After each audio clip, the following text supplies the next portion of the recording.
ओम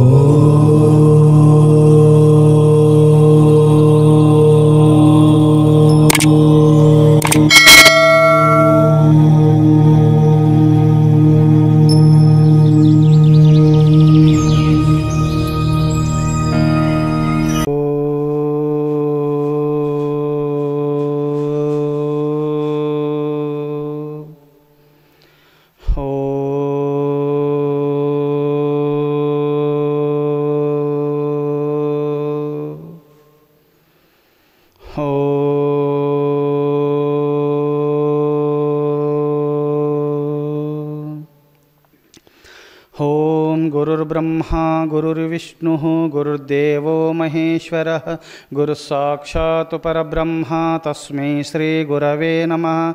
ओम नमः शिवाय गुरवे सच्चिदानन्दमूर्तये निष्प्रपञ्चाय शान्ताय गुरुदेवाय ते नमः। ओम वागर्थाविव सम्पृक्तौ वागर्थप्रतिपत्तये जगतः पितरौ वन्दे पार्वती परमेश्वरौ। ओम मनोजवं मारुततुल्यवेगं जितेन्द्रियं बुद्धिमतां वरिष्ठं वातात्मजं वानरयूथमुख्यं श्रीरामदूतं शिरसा नमामि। ओम सहना भवतु सहनौ भुनक्तु सह वीर्यं करवावहै तेजस्विनावधीतमस्तु मा विद्विषावहै। ओम शांति शांति शांति। ओम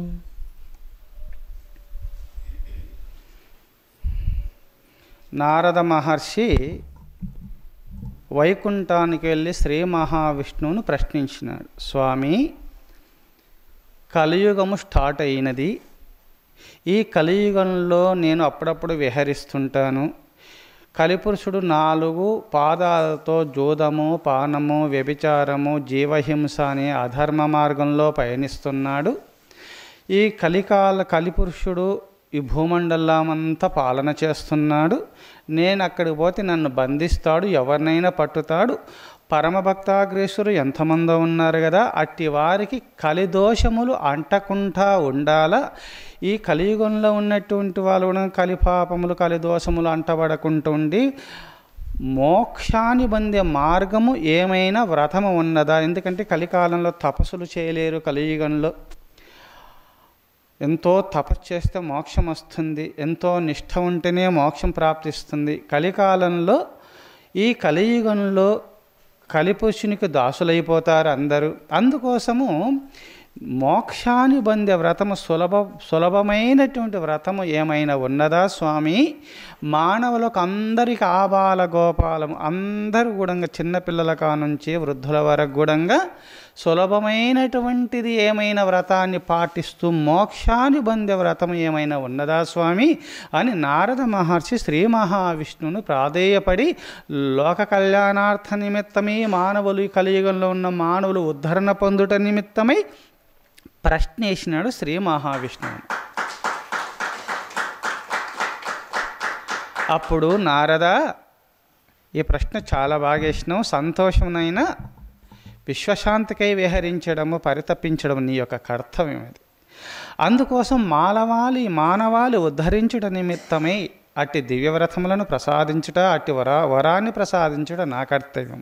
నువ్వు ప్రశ్నించినావు కావున ఈ కలియుగంలో ప్రతి మానవులు ఎవరైనా సరే నా నామములను ఎవరు ప్రార్థన చేస్తుంటారో, నా నామోచ్చారణ చేస్తారో అట్టి వారికి ఈ కలిదోషములు అంటబడయని చెప్పి శ్రీ మహావిష్ణువు 24 నామాలు, ఈ 24 నామాలు ఎవరైతే ప్రార్థన చేస్తుంటారో వారికి కలిదోషం అంటబడదు. కలి యొక్క ప్రభావం వారిపైన, కలి ప్రభావం వారిపైన పడదు. అంటే కలిపురుషుడు వాళ్ళని ఏం చేయలేడు. కలిదోషములు అంటకుండా ఉంటారు.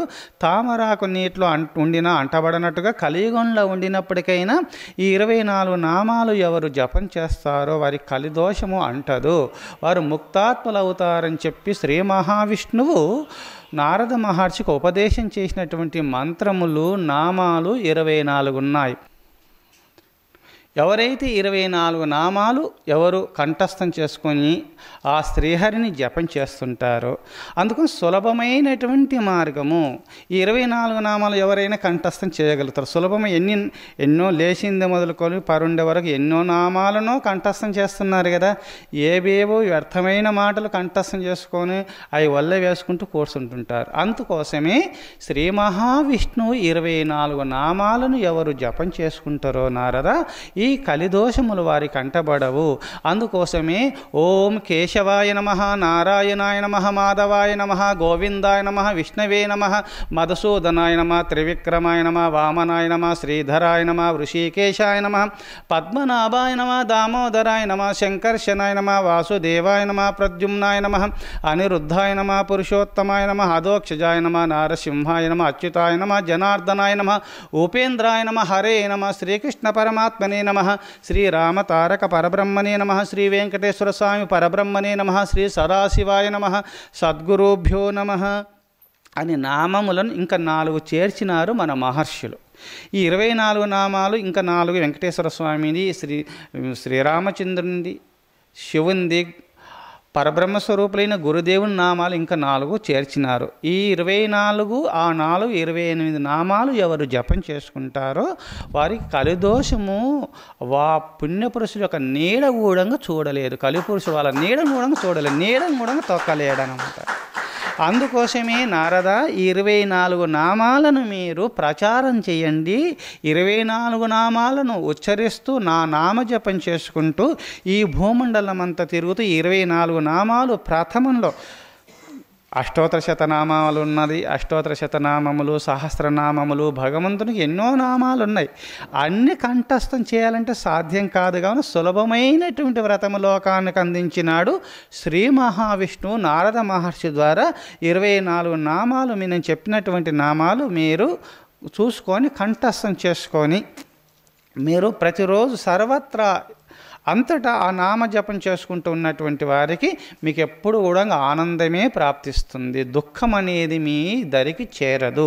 కలిపురుషుడు మీ చెంతకు రాడు, మిమ్మల్ని చూసి భయపడిపోతాడు. మీకెప్పుడు సర్వత్రా శాంతి లభిస్తుంది. అందుకోసమే ఈ కలికాలంలో భగవన్ నామ సంకీర్తన వల్లనే మోక్షం సిద్ధిస్తుంది సుమా. అందుకోసమే మళ్ళొక్కసారి నారద మహర్షి బ్రహ్మదేవుని దగ్గరికి పోయినాడు. పోయి, స్వామి, కలియుగంలో మానవుడు విహారి అయి సంచరించాల. విహారం కలిగి కలికి పురుషుని యొక్క దోషం అంటకుండా ఉండాలా. సదా ధర్మ మార్గంలో పయనిస్తూ సదా బ్రహ్మానంద సాగరంలో ఓలలాడుతూ ఉండాలంటే ఈ స్వామి ఏమైనా వ్రతం ఉన్నదా? కలిపురుషుని యొక్క నీడగూడంగా భక్తుని పైన సోకకూడదు అంటే ఏమైనా వ్రతము ఉన్నదని బ్రహ్మదేవుణ్ణి ప్రశ్నించినాడు. ద్వాపర యుగం ఇది కలిసంతారణోపనిషత్తు అని ఉన్నది. ఆ కలిసంతారణోపనిషత్తులో ఈ మంత్రం మీరు చూసుకొనవచ్చును. సాక్షాత్ని సృష్టించిన బ్రహ్మదేవుడే నారద మహర్షికి ఉపదేశం చేస్తాడు. నారద, ఎవరైతే ద్వాపరయుగం అంతంలో ఆఖరిలో కలియుగం స్టార్ట్ కానున్నది. ఆ ద్వాపరయుగం అంతంలోనే బ్రహ్మదేవుని దగ్గరికి వెళ్ళి ద్వాపరయుగం అంతం కానున్నది, కలియుగం స్టార్ట్ కానున్నది. కావున ఈ కలియుగంలో మానవులను కలిపురుషుడు బంధింపజేస్తాడు, వాళ్ళను బాధిస్తాడు. వాళ్ళ కలిపురుషుని చేత బంధింపబడకుండా వాళ్ళు సదా ఆనంద సాగరంలో విహరించాలంటే ఏమైనా వ్రతం ఉన్నదా స్వామి అని చెప్పి బ్రహ్మదేవుణ్ణి ప్రశ్నించినాడు నారద మహర్షి. అప్పుడు హరే రామ రామ రామ హరే హరే, హరే కృష్ణ కృష్ణ కృష్ణ హరే హరే, ఇది షోడశకం నామ్నం కలికల్మషనాశనం నాత పరతరోపాయ సర్వవేదేషు దృశ్యతే. నారద, సమస్త వేదముల యందు నేను గ్రహించబడినటువంటిది ఏదంటే ఈ కలిదోషము అంటకుండా ఉండాలంటే, కలిపురుషుడు భక్తుల దగ్గరికి రాకుండా ఉండాలంటే మీరు ఇది షోడశకం నామ్నం కలికల్మషనాశనం. ఈ 16 అక్షరాలు హరే రామ రామ రామ హరే హరే, హరే కృష్ణ కృష్ణ కృష్ణ హరే హరే 16 అక్షరాలతో కూడుకున్నటువంటి రామనామము, 16 అక్షరాలతో కూడుకున్నటువంటి కృష్ణనామము, 32 అక్షరములతో కూడుకున్నటువంటి ఇట్టి మంత్రమును ఎవరు జపం చేస్తారో వారి చెంతకు కలిపురుషుడు రాడు, వారికి కలిదోషములు అంటబడవు, వాళ్ళు సదా బ్రహ్మానంద సాగరంలో విహరిస్తూ ఉంటారు, బ్రహ్మసుఖమును అనుభవించి తీరుతారు వాళ్ళు. అందుకోసమే హరే రామ రామ రామ హరే హరే, హరే కృష్ణ కృష్ణ కృష్ణ హరే హరే. ఇది షోడశకం నాం కలికల్మషనాశనం నాతపరతరోపాయ సర్వవేదేషు దృశ్యసే. సమస్త వేదముల యందు నాకు ఇదే కనపడుచున్నది నారదా. సమస్త వేదముల యందు గూఢంగా రామనామము, కృష్ణనామము, హరినామము తప్ప ఈ కలిదోషముల నుండి బయటపడాలంటే, మానవుడు తరించి మాధవాకారాన్ని పొందాలంటే ఇట్టి నామము తప్ప వేరే మార్గము లేదని బ్రహ్మదేవుడు నారద మహర్షికి ఉపదేశం చేసినాడు. చూశారా ఎంత చక్కగా చెప్పినాడు బ్రహ్మదేవుడు. హరే రామ రామ రామ హరే హరే, హరే కృష్ణ కృష్ణ కృష్ణ హరే హరే. ఇది షోడశకం నామం కలికల్మషనాశనం నాత పరతరోపాయ సర్వవేదేషు దృశ్యతే. ఈ 16 అక్షరాలు 32 అక్షరాలతో కూడుకున్నటువంటి కృష్ణనామమును, రామనామము, కృష్ణనామమును ఎవరు జపం చేస్తుంటారో అట్టి వారికి కలిదోషములు అంటబడదు. సమస్త వేదముల యొక్క సారాంశము, వేదములందు ఉన్నటువంటి దివ్యత్వం ఏంటంటే ఇట్టి భగవన్ నామ సంకీర్తన వల్ల అందరూ తరిస్తారు, కలిదోషములు అంటబడయి. ఇది వేదములలో అవుపడుతున్నటువంటి రహస్యం ఇంతే నారద. వేదముల యందు ఇంకా వేరే మార్గం అవుపడతలేదు, ఈ మార్గము తప్ప అని చెప్పి బ్రహ్మదేవుడు నారద మహర్షికి ఉపదేశం చేసినటువంటి దివ్యోపదేశము ఇది. కలిసంతారణోపనిషత్తునందు ఇది ఉన్నది, మీరు చదువుకోనవచ్చు, ఇంకా విస్తారంగా ఉన్నాయి. అందుకోసమే హరేర్నామ హరేర్నామైవ కేవలం కలవు నాస్తేవ గతిరన్యథ. ఈ కలియుగంలో హరినామము నమో నారాయణాయ, నారాయణ మంత్రమైనా సరే, ఓం నమ శివాయ పంచాక్షరి మహామంత్రమైనా సరే, అష్టాక్షరి మహామంత్రమైనా సరే, ఏ నామమైనా సరే, జగన్మాత మంత్రమైనా సరే, మీకు నచ్చిన దేవుడు ఆ దశావతారములు యందు శివుని అవతారములు ఎన్నో, ఆ జగన్మాత అవతారములు ఎన్నో ఉన్నారు. అందుకోసం అట్టి అవతారముల మంత్రములు ఏ నామము జపించినా సరే దోషం అంటబడదు. అందుకోసమే నారద హరేర్నామ హరేర్నామైవ కేవలం కలవు నాస్తైవ గతిరన్యథ. ఆ శ్రీహరి నామము తప్ప వేరే మార్గము లేదు. కలియుగంలో మానవులు తరించుట నిమిత్తమై తరుణోపాయం హరినామ సంకీర్తన తప్ప వేరే మార్గము లేదని చెప్పబడింది అన్నమాట. అందుకోసమే మీరు సర్వత్రా తైలధారవలే. మానవుడు ముక్తిని పొందే మార్గము ఆ భగవన్ నామము తప్ప వేరే మార్గము లేదు. అందుకోసమే మీరు సదా భగవద్ధ్యానం చేస్తూ ఉండాలా. సర్వత్రా లేచింది మొదలుకొని పరుండ వరకు ఓం శివార్పణమని మీరు ప్రతి పని చేస్తూ ఉండాల. అట్లా చేస్తున్నటువంటి బ్రహ్మార్పణం బ్రహ్మవిర్బ్రహ్మాగ్నౌ బ్రహ్మనాహుతం బ్రహ్మైవ తేన గంతవ్యం బ్రహ్మకర్మ సమాధిన. 4వ అధ్యాయంలో 24వ శ్లోకం భగవద్గీతలో చూసుకొనవచ్చు. ఎవరైతే బ్రహ్మార్పణం బ్రహ్మవిర్బ్రహ్మాగ్నౌ బ్రహ్మనాహుతం బ్రహ్మైవ తేన గంతవ్యం బ్రహ్మకర్మ సమాధిన. ఇక్కడ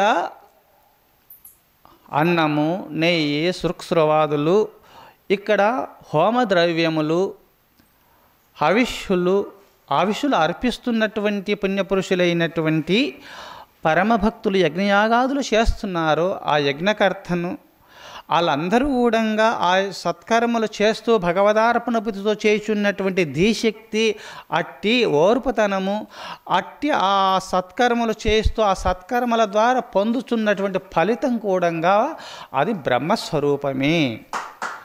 అందుకోసం బ్రహ్మార్పణం బ్రహ్మహవిర్ బ్రహ్మాగ్నౌ బ్రహ్మణావుతం బ్రహ్మైవ తేన గంతవ్యం బ్రహ్మకర్మ సమాధిన. అంతా బ్రహ్మస్వరూపమే. బ్రహ్మార్పణ బుద్ధితో ఎవరు కర్మలు చేస్తారో అదంతా బ్రహ్మాకార స్థితిని పొందుతుంది. తాను కూడా చేయబడుచున్నటువంటి వారు కూడా అట్టి భక్తుడు కూడా బ్రహ్మాకార స్థితిని పొంది తీరుతాడు. అందుకోసమే సదా బ్రహ్మాకార స్థితిలో భగవదార్పణ బుద్ధితో మీరు కర్మలు చేయాలా. ఇక్కడ కర్మ లేచింది మొదలుకొని పరుండ వరకు మీరు అన్నం తింటున్నారు కదా, అది కూడా కర్మనే కదా. స్వామి యజ్ఞయాగాదులు చేస్తున్నప్పుడు అక్కడ అన్ని కూడా భగవదార్పణ బుద్ధితో చేయాలి, సత్కర్మలు చేయాలని చెప్పబడింది మొత్తం. కానీ ఇక్కడ అన్నం తింటున్నావు కదా, మరి అన్నము పరమాత్మ నీ దగ్గరికి అట్టి అన్నము నీకు వచ్చిందంటే నీ చెంతకు ఆ వరి నాటినప్పుడు అది పెరగాలన్నా జలం ఉండాలి కదా, నీరు అవసరమే కదా. ఆ ప్రతి అంకురమునందు ప్రతి బీజమునందు అమృత రూపంలో అమృతాన్ని పోస్తున్నాడు చంద్రభగవానుడు. సూర్యుడు లేకపోతే పంటలు పండాయి, చంద్రుడు లేకపోతే పంటలు పండలేవు కదా. మరి ఈనాడు పంచభూతముల ద్వారా భగవంతుడు నీకు అన్ని ప్రసాదిస్తున్నాడు కదా.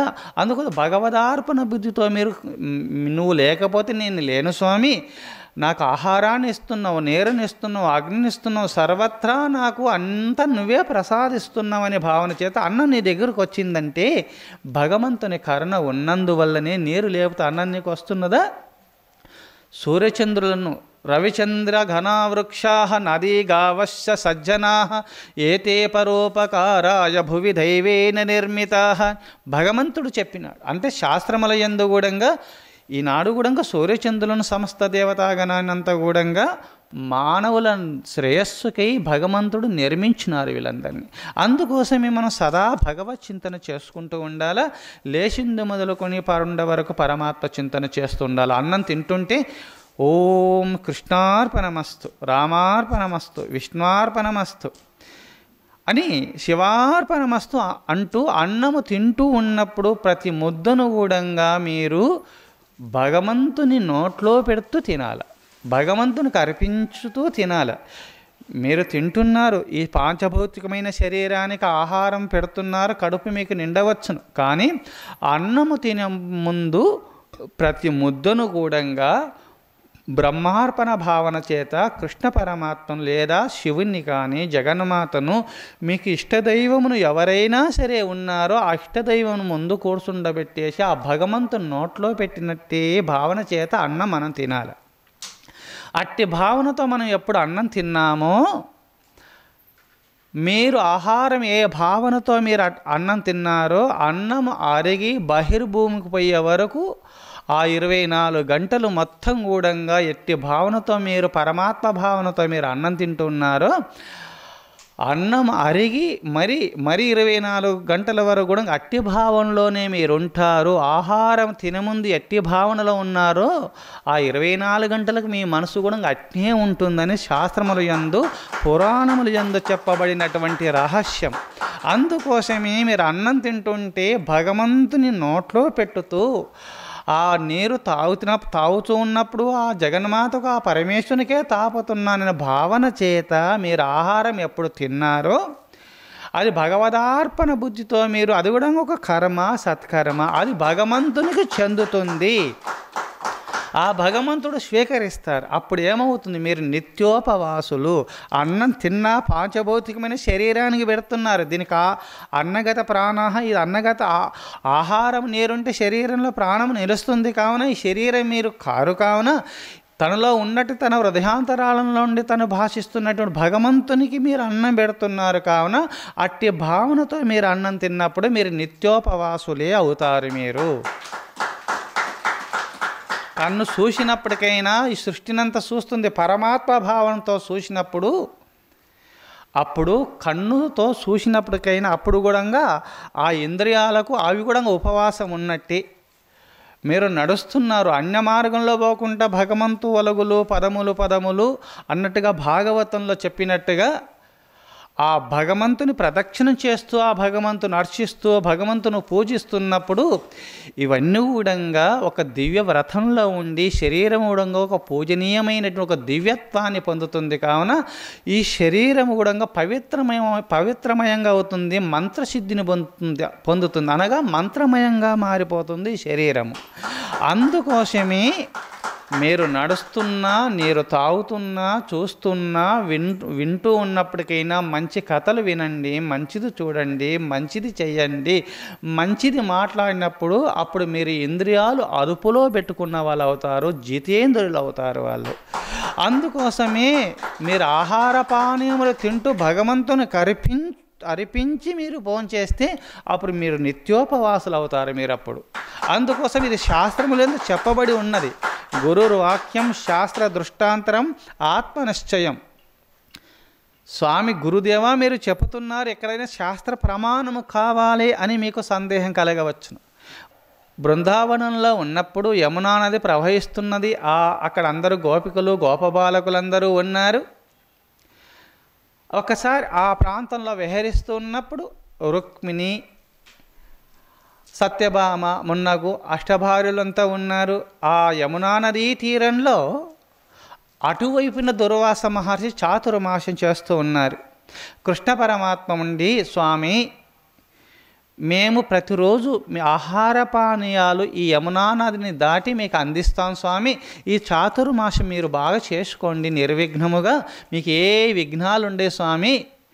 అన్ని విఘ్నాలు తొలగించే దేవదేవుడే అనుమతించినాడు, దుర్వాస మహర్షికి అనుమతి ఇచ్చినాడు. అనుమతించి స్వామి మీరు చాతుర్మాసం చేసుకోండి, 4 మాసాలు ఇచ్చోటనే ఉండండి, మీకు అన్ని ఏర్పాటు చేస్తామని చెప్పినారు. అష్టభార్యలు ప్రతిరోజు వెళ్ళేవారు, ఒక్కొక్కరు వెళ్ళి ఆ గంపలో ఎవరు పోకూడదు, వాళ్ళే వెళ్ళడము, ఆ మహర్షికి అన్నం అక్కడ అందించి మళ్ళీ తిరిగి వచ్చేవారు. ఒక్కసారి రుక్మిణీమాతకు వంతు వచ్చింది. యమునా నది పొంగుతూ ఉన్నది. ఆ వెళ్తూ ఉన్నప్పుడు యమునా నది పొంగుతూ ఉన్నప్పుడు అవతలికి పోలేమని చెప్పి, స్వామి యమునా నది పొంగుతూ ఉన్నది, మహర్షుల వారు ఈనాడు పస్తూ ఉంటారు, ఆహారం ఉండదు కదా, ఈరోజు బాధపడుతారు కదా దివ్యపురుషుడు, ఏం చేయాలి స్వామి అన్నప్పుడు కృష్ణ పరమాత్మ ఉండి, రుక్మిణి అష్కలిత బ్రహ్మచారి యమున అష్కలిత బ్రహ్మచారి దారి వదలమన్నారు, నా పేరు చెప్పుపో అన్నాడు కృష్ణ పరమాత్మ రుక్మిణీమాతకు. ఈయన ఏమి అష్కలిత బ్రహ్మచారి అంటున్నారు అంటే, ఈ రహస్యమంతా కూడా దేవీ భాగవతంలో మీరు చదువుకొనవచ్చును. దేవీ భాగవతంలో ఈ రహస్యం ఉన్నది. కృష్ణ పరమాత్మ చిన్నప్పుడు తపస్సు చేసి పరమేశ్వరుని ద్వారా వరాన్ని పొందినారు. పరమేశ్వరుని గురించి తపస్సు చేసి ఆ పరమేశ్వరుని గురించి తపస్సు చేసినప్పుడు ఆ పరమేశ్వరుడు ప్రత్యక్షమే, కృష్ణ నువ్వు విష్ణువు అవతారం కదా, నీ తపస్సుకు మెచ్చినాను, నువ్వు తపస్సు చేసినావు, ప్రతివారు కూడా ఒక మానవాకారం ధరించినప్పుడు తపస్సు చేయవలసిందే, కావున నీ తపస్సుకు మెచ్చినాను, మీరు ఏం వరం కోరుకుంటారో కోరుకోండి కృష్ణ అన్నప్పుడు, స్వామి నేను ఆనాడు నరనారాయణులుగా అవతరించినప్పుడు, నారాయణ ఋషిగా ఉన్నప్పుడు, ఆనాడు అందరూ కూడా ఇంద్రుడు అప్సరసలను పంపినప్పుడు వివాహమాడు అన్నప్పుడు నేను వివాహం ఆడను, కృష్ణావతారంలో నేను మిమ్మల్ని అందరినీ వివాహం ఆడుతానని చెప్పి ఆ 16,000 మంది కన్యలకు నేను ఆనాడు వరమిచ్చినాను. కావున నేను బ్రహ్మచారిగా ఉండదలుచుకున్నాను ఈ అవతారంలో. కావున నన్ను చూసినటువంటి వారికి, నన్ను పతిగా భావించుకొని నన్ను వివాహమాడి పతిగా భావించినటువంటి వారికి అందరికీ సంతానము కలిగేలాగున వరము కావాలని కృష్ణ పరమాత్మ శివుని ద్వారా వరాన్ని పొందినారు. అందుకోసమే రుక్మిణీమాతకి ఈ రహస్యం తెలియదు. కావున ఎవరైతే కృష్ణ పరమాత్మను వివాహం ఆడినారు కావున అందరిలాగా వాళ్ళతో విహరించినట్టుగా తోస్తుంది, వారు సంతానం కంటారు, పతిదేవిలాగా అవుపడతాడు, పరమాత్మ స్వరూపుడై ఉంటున్నాడు శ్రీకృష్ణ పరమాత్మ. అందుకోసమే ఆ పరమాత్మ ఆ శివుని ద్వారా వరాన్ని పొందినాడు. అందుకోసం ఈ వివాహం చేసుకుంటున్నారు.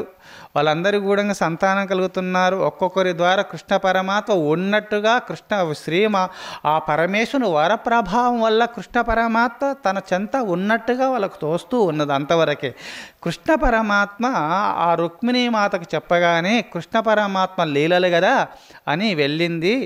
ఆ యమున పొంగుతుంటే యమున అశ్కలిత బ్రహ్మచారి దారి వదలమన్నాడు అనగానే దారి పాయలైపోతుంది. యమున ఆగిపోతుంది. నీరు ఇక్కడ ఆగిపోతుంది.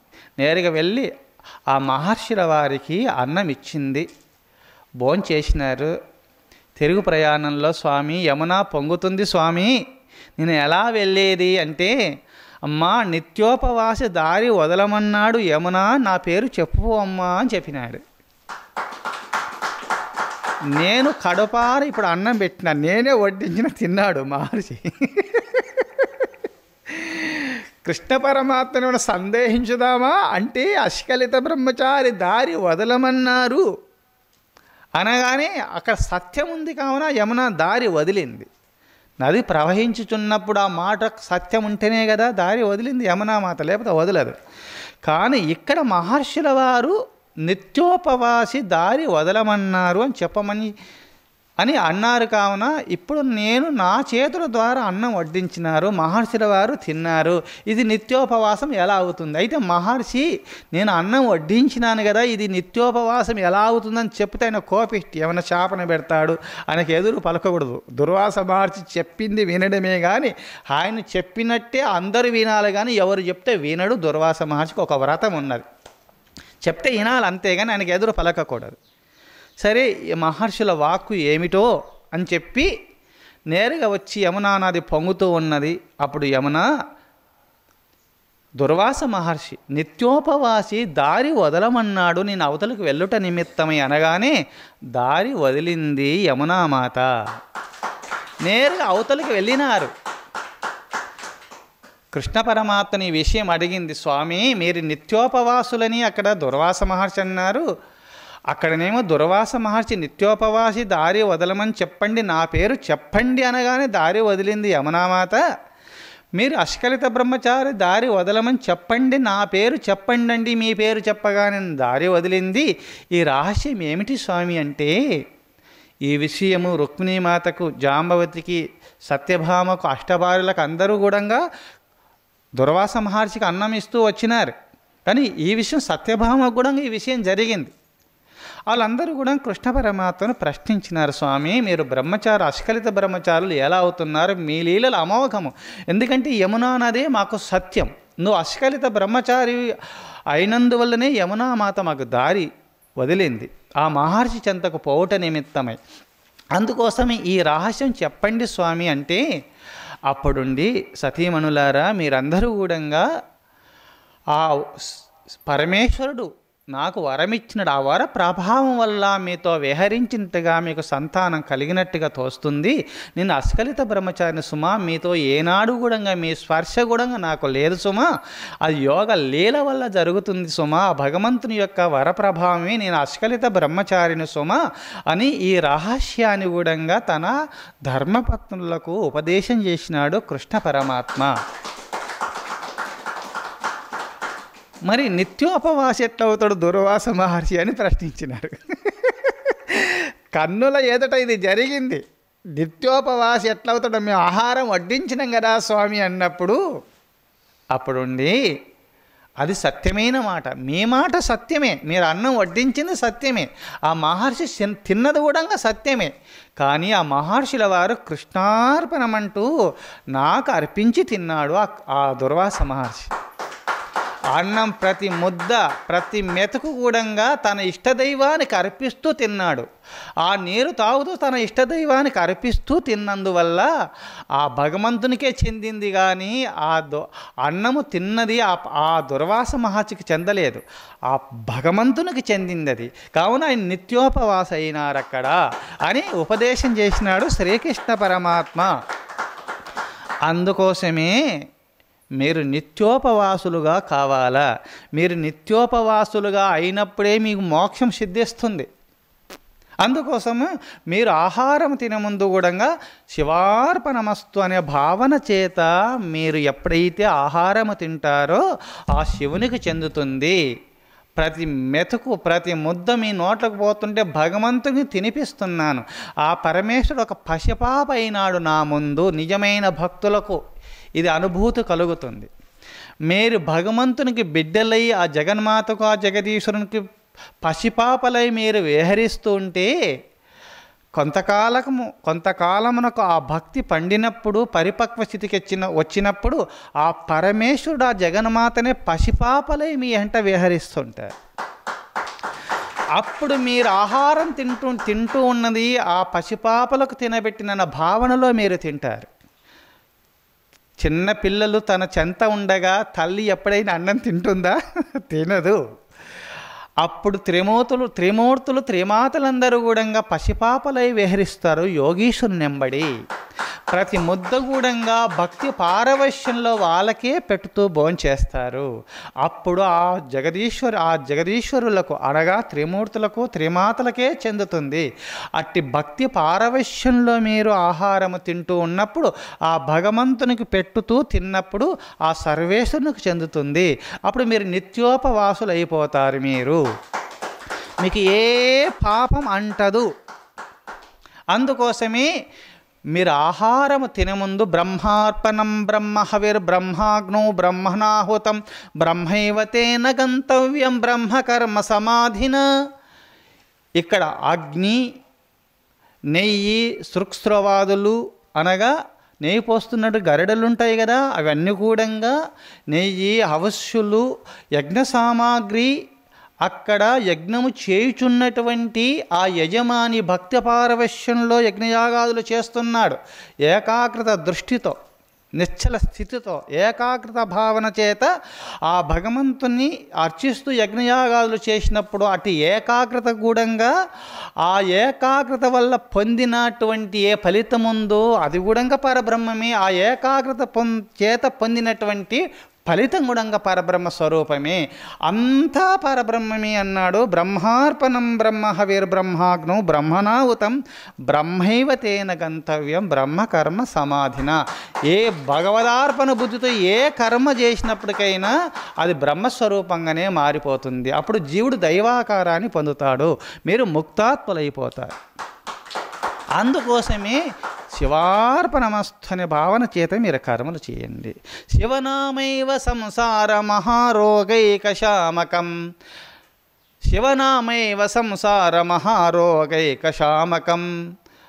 అందుకోసం ఈ శివనామం అనేది నామం ఎప్పుడు జపించినామో ఈ ఘోరమైన పుట్టడము చావడం అనేది ఒక ఘోరం అనేది ఒకటి ఉన్నది కదా, రోగం ఉంది. పుడుతున్నాం చస్తున్నాం కదా.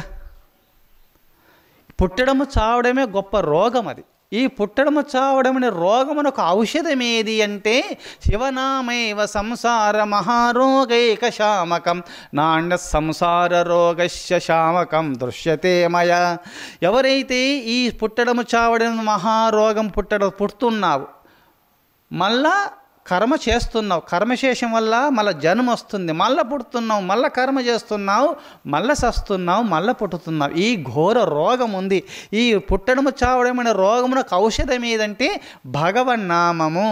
అట్టి భగవన్నామం జపం చేసినామనుకో ఈ పుట్టడము చావడం అనే రోగం పోతుంది. ఈ పుట్టడము చావడం అనే రోగం పోవాలంటే భగవన్నామం జపించుకోవాలా. శివనామైవ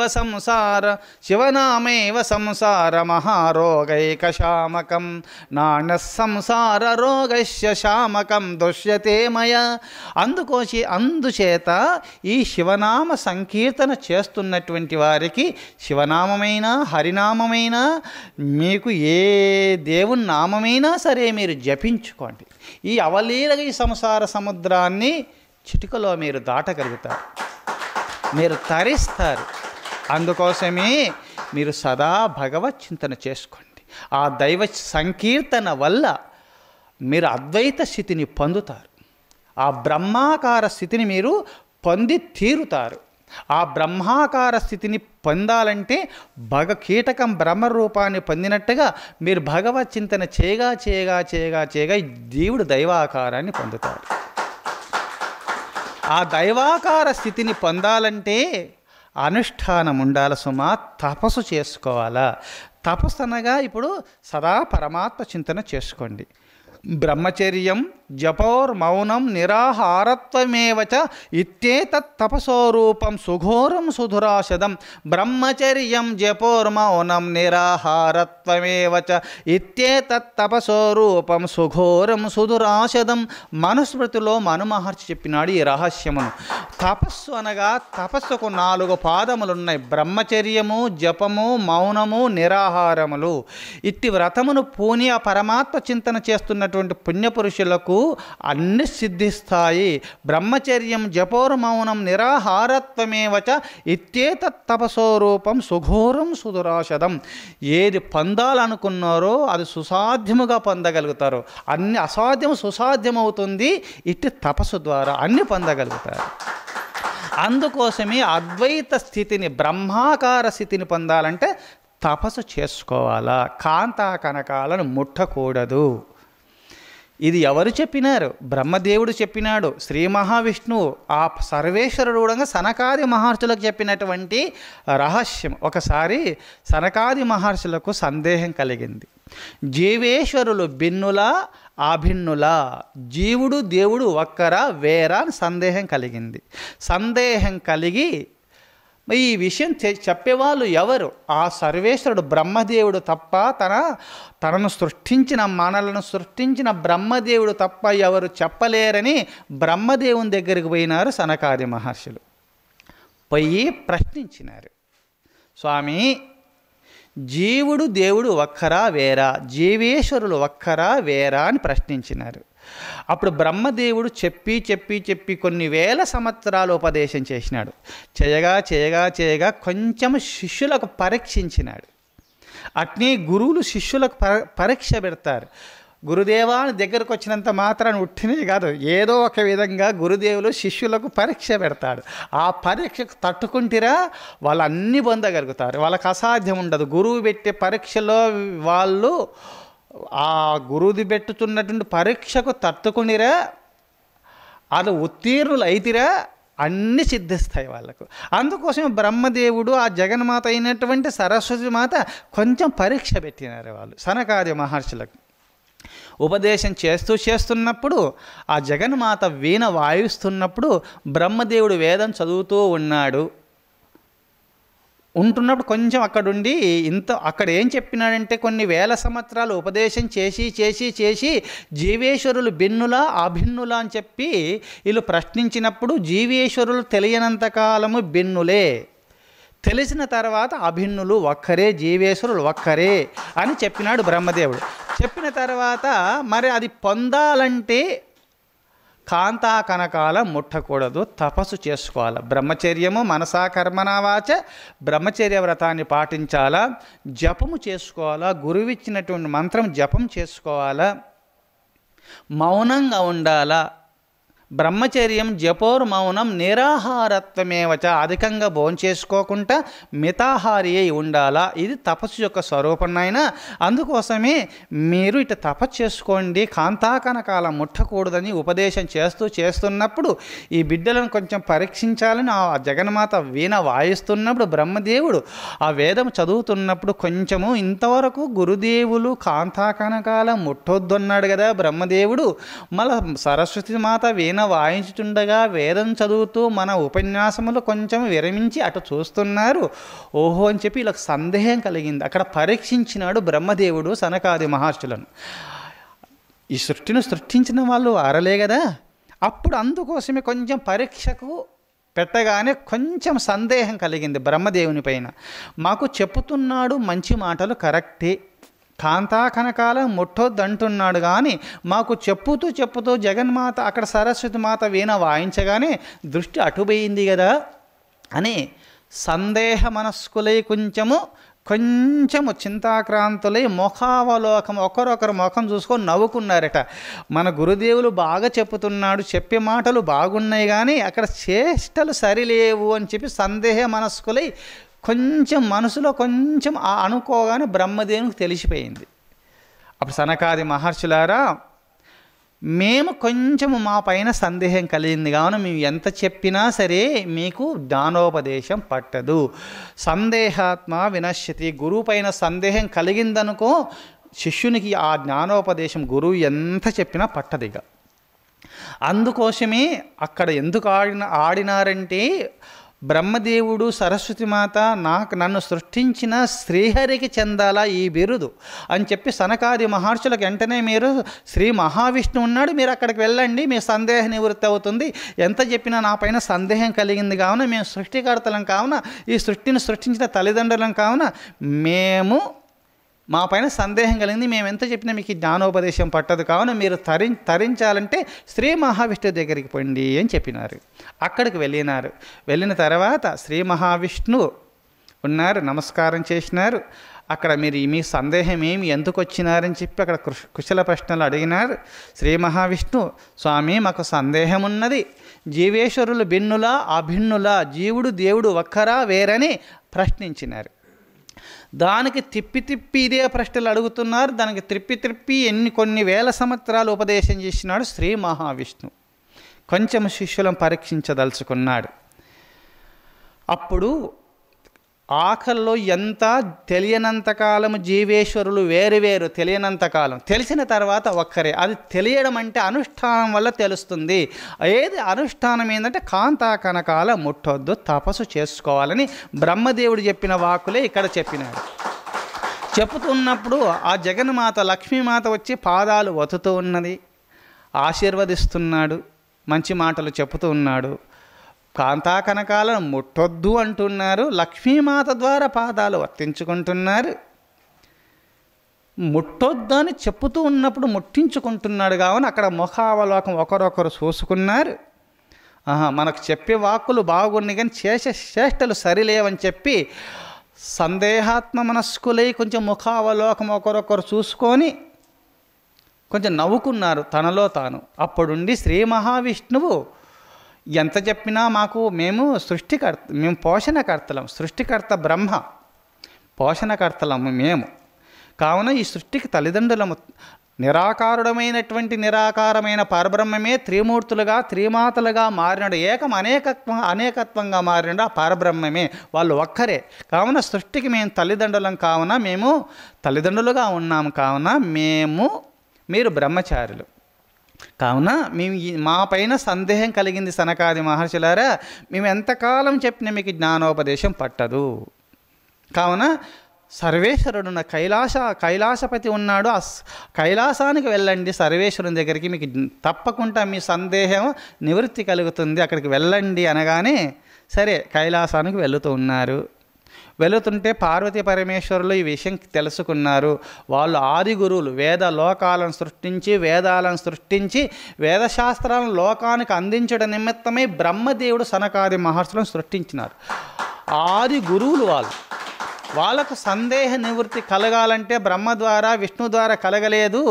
పార్వతి నువ్వు నా పక్కలో ఉన్నావనుకో మన గతి అంతే, అందుకోసం నేను వెళుతున్నాను కైలాసాన్ని వదిలి అంటూ వెళుతూ అమ్మా నేను వెళుతున్నాను అన్నాడు. అక్కడ అమ్మ అన్నప్పుడు కదా బిడ్డలే కదా అమ్మ అని పిలుస్తారు తల్లిని. అప్పుడు జగన్మాత ఈ విషయం ఎందుకు అంటున్నాడా అని విషయం గ్రహించింది. సరే పరమేశ్వరుడు వెళ్ళినాడు.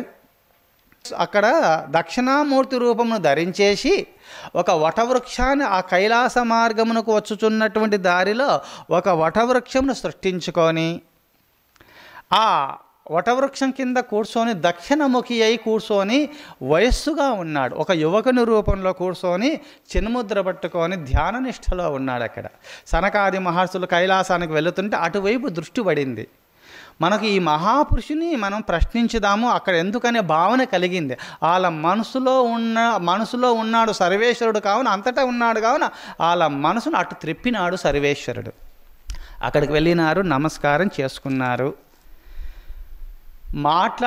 మాట్లాడుతున్నాడని నా పైన సందేహం కలుగుతుందో ఏమని చెప్పి సర్వేశ్వరుడు కన్ను చూపుల ద్వారా సైగ చేసినాడు, కూర్చోండి అని.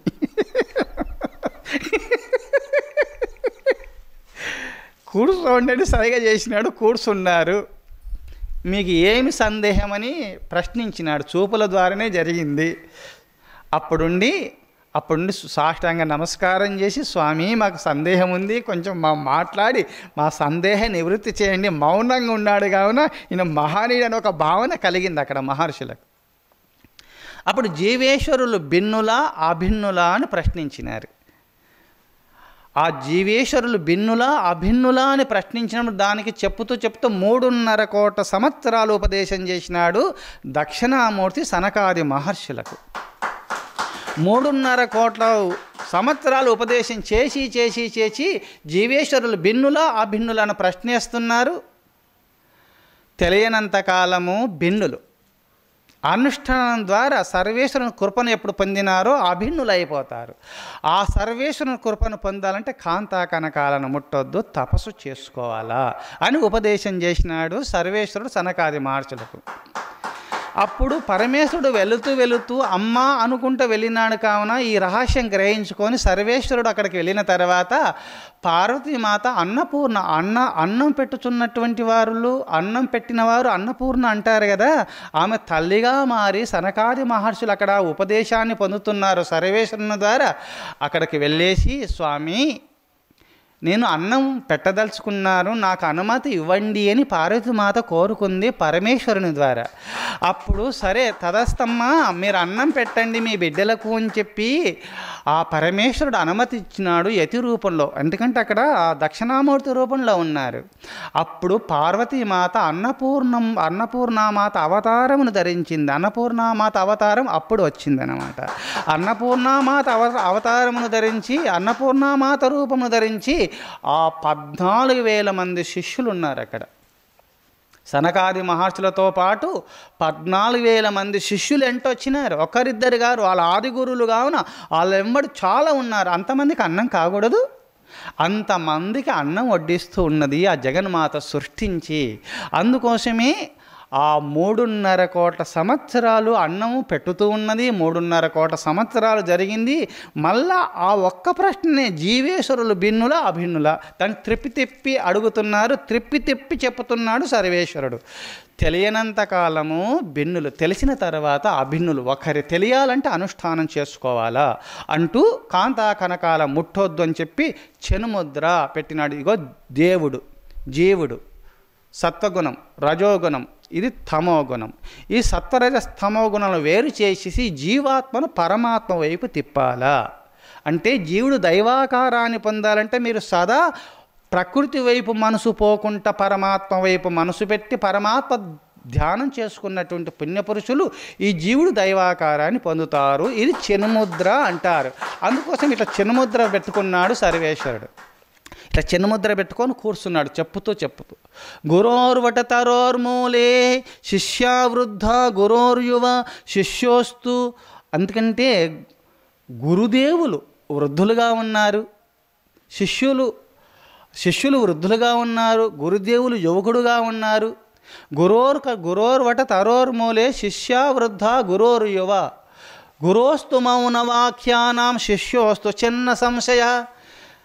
గురుదేవులు వృద్ధులుగా, శిష్యులు వృద్ధులుగా ఉన్నారు, గురుదేవులు యువకుడుగా ఉన్నారు. అక్కడ వటవృక్షం నిర్మించుకొని దాని క్రింద దక్షిణాముఖి అయి కూర్చున్నందువల్ల దక్షిణామూర్తి అని పేరు వచ్చింది. అందుకోసమే గురోర్వట తరోర్మూలే శిష్యావృద్ధ గురోర్యువ గురోస్తు మౌనవాఖ్యానం శిష్యోస్తు చిన్న సంశయ.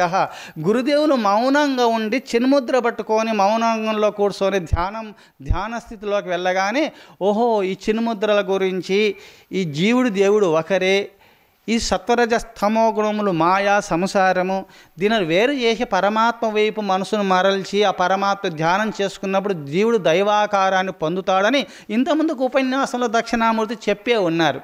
మౌనంలో ఉండి చిన్ముద్ర పట్టుకొని కూర్చోగానే ఈ విషయం శిష్యులు గ్రహించినారు. అందుకోసం ఈయన దేవుడు ఈయన జీవుడు, సత్వగుణము, రజోగుణము, తమో గుణము, ఈ ప్రకృతిలో కలిసిపోయినాడు జీవుడు. ఆ ప్రకృతిలో నుంచి జీవుని పరమాత్మ వైపు తిప్పి పరమాత్మ ధ్యానాకారంలో ఆ పరమాత్మ చింతన చేయుచుండగా పరమాత్మ ధ్యానాకార స్థితిలోకి జీవుడు ఎప్పుడు వెళ్ళినాడో పరమాత్మాకారాన్ని పొందుతున్నాడు. ఈ జీవుడు దైవాకారాన్ని పొందుతున్నాడు. దైవ చింతన చేయగా చేయగా చేయగా దైవాకార స్థితిని జీవుడు పొందుతున్నాడు ఈ జపము చేయగా. ఇది ధ్యానము. ఇది చిన్ముద్ర అంటారు. దక్షిణామూర్తి లోకానికి ప్రథంలో అందించిన దివ్య ముద్ర. ఇట్లా పెట్టుకొని కూర్చున్నందువల్ల కూడా 72,000 నాడులలో ఉన్నటువంటి దోషము తొలగిపోతుంది. మనసు కుదుట పడుతుంది, బుద్ధి కుదుట పడుతుంది. మనసు ప్రసన్న స్థితిలోకి వెళ్ళేసి పరమాత్మ ధ్యానంలోకి మనసు సదా పరమాత్మ ధ్యానంలో నిలకడ కలిగి అకస్మాత్తుగా సమాధిలోకి వెళుతామని. ఇది చిన్నముద్ర. అందుకు మహర్షి ఇట్లా పెట్టుకొని కూర్చుంటున్నారు. ఇది పంచకర్మేంద్రియములు, పంచ జ్ఞానేంద్రియముల ఐక్యత. ఇది ధ్యాన ముద్ర. ఇట్లయినా కూర్చోవచ్చు. లేదా ఇట్లా పంచకర్మేంద్రియములు, పంచ జ్ఞానేంద్రియముల ఐక్యత, ఇంద్రియాల ఐక్యత, ఇంద్రియాలు అంతర్ముఖం చేసుకోవడం అని ముద్ర. ఇది ధ్యాన ముద్ర అంటారు. ఇట్లా చేసుకోవచ్చు, ఇట్లా కూర్చోవచ్చు, మీరు ఇట్లా కూర్చోవచ్చు.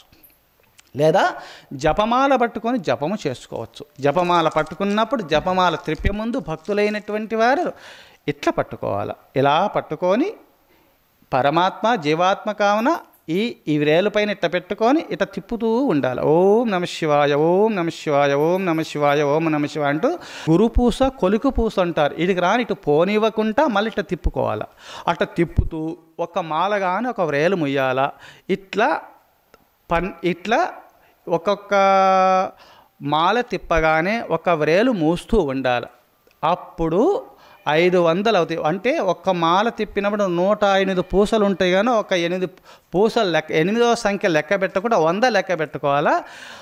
ఒక్కొక్క మాల తిప్పుతూ గురుపూస కొలుకు పూస దగ్గర రాగానే మళ్ళీ తిప్పుతూ జపం చేస్తున్నప్పుడు ఈ 5 వ్రేలు మూసినప్పుడు 500. మళ్ళా ఈ ఒక్కొక్క మాల పూర్తి కాగానే ఇట్లా ఎప్పుడు పూర్తి చేసినామో అప్పుడు 1000 అవుతాయి. ఒక్క 1000 అని ఒక గుర్తు పెట్టుకుంటూ రోజు 5,000కు తక్కువ లేకుండా జపం చేస్తున్నటువంటి పుణ్యపురుషులకు ఈ సంసార సముద్రంలో పుట్టడము చావడం అని నరకం ఉన్నది కదా, ఈ ఘోరమైన దుఃఖం ఉంది కదా, ఈ పుట్టడము చావడం ఒక వ్యాధి ఉన్నది కదా, రోగము. ఆ రోగమును ఒక ఔషధము పరమాత్మ జపము, పరమాత్మ నామ సంకీర్తన. చూశారా? అందుకోసమే ఇక్కడ మీ ఇంతకుముందు ప్రశ్నించినాను. ప్రశ్నకు సమాధానం కూడా ఇక్కడ త్రిమూర్తులు, త్రిమాతలు, బ్రహ్మదేవుడు, సరస్వతి మాత, లక్ష్మీమాత, నారాయణులు వీళ్ళందరూ కూడా ఆ సనకాది మహర్షులకు పరీక్ష పెట్టినారు. కొంచెము సందేహ మనస్కులైనందువల్ల అక్కడ నిజమైన సంపూర్ణ స్థితిని పొందలేక ఆ పరమేశ్వరుని దగ్గరికి వెళ్ళిన తర్వాత అక్కడ పొందినారు. అక్కడ పరమేశ్వరుని పైన సంపూర్ణమైన విశ్వాసం కలిగింది. గురువు పైన అచంచలమైన భక్తి కలిగి గురువు చెప్పిన మాటలందు విశ్వాసం ఉన్నటువంటి వారికి సంపూర్ణ జ్ఞానం కలుగుతుంది. అందుకోసమే అక్కడ బ్రహ్మదేవుని పైన సందేహం కలిగింది, విష్ణుమూర్తి పైన సందేహం కలిగింది. వాళ్ళు చెప్పలేక కాదు, వాళ్ళు చెప్పినారు కానీ సందేహం కలిగింది కావున అక్కడ పూర్ణ జ్ఞానమును పొందలేకపోయినారు. ఇక్కడ గురువు పైన, దక్షిణామూర్తి పైన, శివుని పైన సంపూర్ణ జ్ఞానం, సంపూర్ణమైన విశ్వాసం కలిగి ఉన్నారు కావున సంపూర్ణమైన జ్ఞాన స్వరూపులై భాషించినారు సనకాది మహర్షులు. అందుకోసం గురువు యందు దైవమునందు సంపూర్ణమైన భావన కలిగి శాస్త్రములు చెప్పినట్టు, గురువు చెప్పినట్టు ఆచరిస్తున్నట్టు పుణ్యపురుషులు ఈ సంసార సముద్రాన్ని దాటుతారు. వాళ్ళు ముక్తాత్ములు అవుతారు. అటు దైవచింతన చేస్తూ మీరు ముక్తాత్ములు కావాలని కోరుతూ ఓం తత్సత్. ఓం నమ శివాయ. ఓం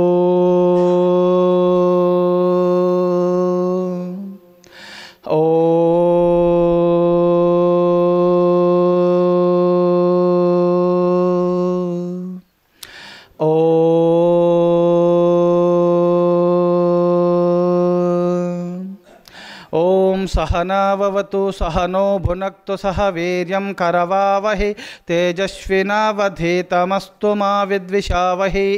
ఓం శాంతి శాంతి శాంతి. శంభో శివ శివ శివ శివ శివ శివ. నారాయణ నారాయణ నారాయణ. ఓ దైవమతము ప్రతిష్ఠితమగునుగాక, కరుణామతము వృద్ధి నొందునుగాక, శాంతిమతము స్థాపితమగునుగాక, సత్యమతము స్థిర ప్రతిష్ఠిత నందునుగాక, సనాతన ధర్మమతము ఉద్ధరింపబడునుగాక, ఋషిమతము వర్ధిల్లునుగాక, స్వాతంత్ర్యమతము జయించునుగాక, జ్ఞానమతము వ్యాపకమగునుగాక, కలిమతము అంతరించునుగాక, అహింసావృతము స్థిరస్థాపితమగునుగాక.